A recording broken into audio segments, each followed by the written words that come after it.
Hello students, welcome to my class. Today we will do the introduction of exercise 5.2. 5.2 में हमने क्या करना है, कैसे समझे, उनकी आज हम इंट्रोडक्शन करेंगे। सबसे पहले मैं आपको करवाऊंगी इंटरसेक्टिंग लाइंस। इंटरसेक्टिंग लाइंस क्या होती हैं? Two lines are said to be intersecting lines if they have the common point.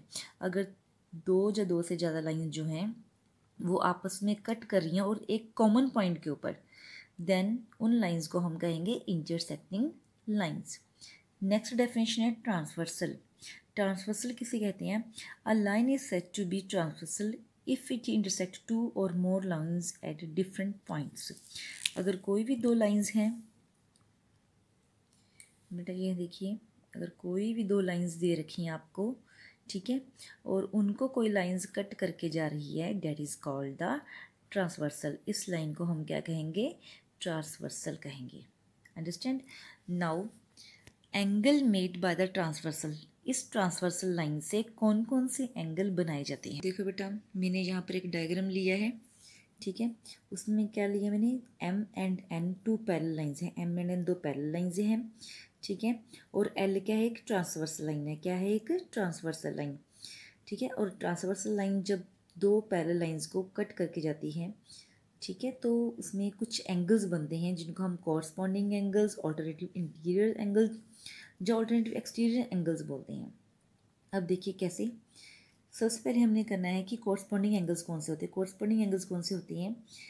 जो लाइन के ऊपर की तरफ हो, लाइंस के ऊपर की तरफ हो और एक ही साइड में हो। जैसे 1 और 5 दोनों लाइंस के ऊपर हैं, ठीक है, और दोनों एक साइड से हैं।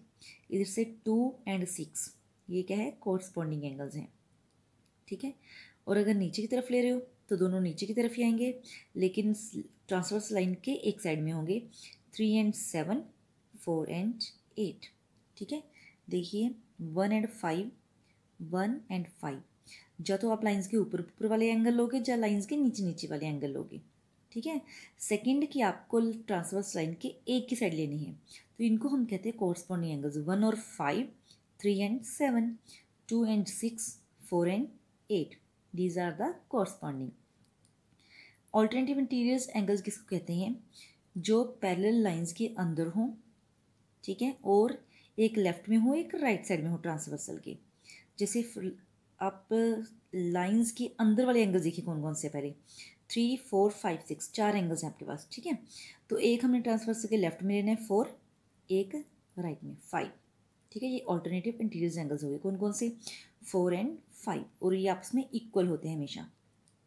3 और 6, एक पेयर बन गया आपका 3 और 6, ठीक है। ऑल्टरनेटिव इंटीरियर एंगल्स आपस में इक्वल होते हैं। क्लियर? अब एक्सटीरियर एंगल्स। एक्सटीरियर का मीन्स जो लाइन से बाहर बाहर हो। लाइन से बाहर कौन से आपके एंगल देखो यहाँ पर शो हो रही हैं? 1, 2, 8, 7, ठीक है। तो ये भी हम एक लेफ्ट में लेंगे एक राइट में। Angle 2 is equal to angle 7 और angle 1 is equal to angle 8, ठीक है। ये ऑल्टरनेटिव एक्सटीरियर एंगल्स हो गए। क्लियर? और ये आपस में इक्वल होते हैं। 1 इक्वल 8 के, 2 इज इक्वल टू 7 के। Alternative exterior angles. Interior lines के अंदर, एक्सटीरियर एंगल्स जो है लाइन के बाहर। ऑल्टरनेटिव का मीन्स एक ट्रांसवर्सल के लेफ्ट में, एक ट्रांसवर्सल के राइट में। कोरस्पॉन्डिंग एंगल्स का मीन्स लाइन के एक ही साइड में, ठीक है, या तो ऊपर ऊपर की तरफ या पैरेलल लाइंस के नीचे नीचे की तरफ, ठीक है। तो ये एंगल सभी एक दूसरे के इक्वल होते हैं। See at the first question. First question मैंने बुक पे सॉल्व कर दिया। This is very simple question. And second का सोल्यूशन यहाँ पर देखिए बेटा। सेकंड के सोल्यूशन में आपको दो लाइंस ये रखी हैं, एंगल वहाँ पर बताए हुए 1, 2, 3, 4, 5, 6, 7, 8, ठीक है। और ये कहा हुआ है आपको कि एम एंड एन दो पैरेलल लाइंस हैं। ये पैरेलल का साइन होता है बेटा। इट मीन्स दो लाइंस आपस में क्या है? पैरेलल हैं। एंड एल इज ट्रांसवर्सल, और एल लाइन क्या उन दोनों को कट करके जा रही है, जिसको हम ट्रांसवर्सल बोलते हैं। Angle 1 is equal to 67 degree. Angle 1 की वैल्यू आपको कितनी दे रखी है? 67 डिग्री। मीन्स आपको ये सारा गिवन है, ठीक है। अब इसके बाद उन्होंने ये कहा भी सभी एंगल्स जो हैं 1 को छोड़ के वो सभी एंगल्स को फाइंड आउट करो, ठीक है। तो आप देखो, आपने 4 टाइप्स के जो पेयर ऑफ एंगल्स पढ़ लिए हैं, ठीक है। कौन कौन से? Vertically opposite angles, corresponding angles, alternative interior angles, alternative exterior angles.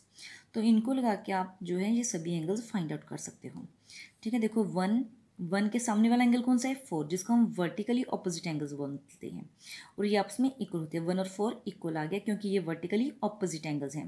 1 की वैल्यू 67 है तो 4 की भी कितनी होगी 67 होगी। क्लियर। उसके बाद अब 2 और 4 देखिए, ठीक है। 2 और 4 कोई पेयर ऑफ एंगल्स यहाँ पर नहीं बन रहा, कोरस्पॉन्डिंग अल्टरनेटिव इंटीरियर नहीं, वर्टिकल ऑपोजिट, लेकिन ये एल लाइन के एक ही तरफ है, ठीक है। एल लाइन के एक ही तरफ है दोनों एंगल्स, दोनों क्या बना रहे हैं लीनियर पेयर बना रहे हैं। तो दोनों का सम क्या लिख सकते हैं हम 180। यहाँ पर इक्वल नहीं लिखेंगे क्योंकि लीनियर पेयर में सम 180 होता है। तो 2 और 4 का सम 180। 4 की वैल्यू हम निकाल चुके, पुट कर देंगे और दूसरी साइड वो जाके माइनस हो जाएगी, एंगल 2 भी आपके पास निकल गया, ठीक है। एंगल 1 आ गया, 4 आ गया, 2 आ गया। 2 के वर्टिकली ऑपोजिट कौन सा एंगल है 3, तो आप 2 = 3 लिख सकते हो, वर्टिकली ऑपोजिट एंगल्स हैं। अगर 2 आपके पास 113 है तो एंगल 3 भी क्या होगा 113 होगा, ठीक है बेटा। ऐसे ही आपको सभी एंगल्स जो हैं फाइंड आउट करने हैं। अब बेटा यहाँ पर देखिए थर्ड क्वेश्चन में जो x है वो आपने फाइंड आउट करना है। आपको दो लाइंस पैरेलल दे रखी हैं, एल लाइन ट्रांसवर्सल दे रखी है, आपको एक एंगल 105 डिग्री दे रखा है और एक x, आपको x पता करना है, ठीक है। अब देखिए x और 105 का कोई भी रिलेशन नहीं है, ना ही ये अल्टरनेटिव एंगल्स हैं, ना ही ये कॉरस्पॉन्डिंग एंगल्स हैं, ना ही ये को इंटीरियर्स एंगल्स है, कोई भी नहीं है, ठीक है। तो हम क्या करेंगे, इसके साथ वाले एंगल को कोई भी नाम दे दो, 2, 1, 3, कुछ भी नाम देना चाहते हो वो दे दो, ठीक है। अब ये एन लाइन के ऊपर दोनों एंगल्स 105 और 2 क्या बन गया, ये लीनियर पेयर बन गया और दोनों का सम क्या होगा 180 होगा, 180 कर दिया, ठीक है। और एंगल 2 की वैल्यू क्या आ गई, माइनस करके 75 डिग्री आ गई, ठीक है। इसकी वैल्यू यहाँ पर देखिए बेटा, एंगल 2 जो दे रखा है उसकी वैल्यू क्या आ गई 75 डिग्री, ठीक है। अब x और 2 इनका रिलेशन है, ये दोनों लाइंस के ऊपर की तरफ हैं और ट्रांसवर्सल लाइन के सेम साइड में हैं, तो these are the corresponding angles, ठीक है। तो x = 2 लिख सकते हो आप और कारण क्या लिखोगे कॉरस्पॉन्डिंग एंगल्स, ठीक है। 2 की वैल्यू आप निकाल चुके 75, तो x की वैल्यू कितनी होगी 75 डिग्री होगी। अंडरस्टैंड। ऐसे आपको जो सभी एंगल्स हैं ये फाइंड आउट करने हैं। क्लियर बेटा। 5 तक के क्वेश्चंस मैंने आपको जो मैं इनको सेंड करूँगी सॉल्यूशंस, और आपको इनको अपनी नोटबुक के ऊपर करना होगा। Thank you class.